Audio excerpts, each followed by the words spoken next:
Šitos duris turi būti atvertos plačiai visiems klaipėdiečiams. Deja, taip nėra. Miesto valdžia nenori girdėti ir matyti miestiečių rūpesčių. Mes tai pakeisime. Klaipėda mano gimtasis miestas, tačiau kiekvieną kartą išėjus pasivaikščioti į miesto senamiestį suspaudžia širdį. Miesto centras tuščias ir nykus. Ir taip jaučiasi dauguma miesto svečių. Jie visi klausia, o kurgi dingo žmonės?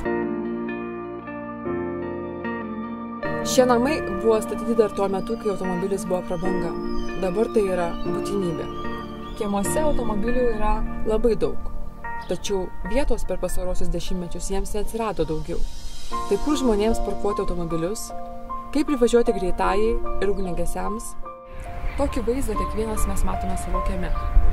Duobės, šiukšlės. Nėra kur parkuoti automobilio, o vaikams kur saugiai žaisti ir bėgioti. Mes imsimės būtinų darbų, kad Klaipėda atsigautų ir suklestėtų. Subursime bendruomenės, sutvarkysime aikštės, gatves, kiemus. Sukursime socialinę gerovę visiems, kad Klaipėda taptų saugiu ir jaukiu miestu mums ir mūsų svečiams. Drąsi, nauja banga ateina.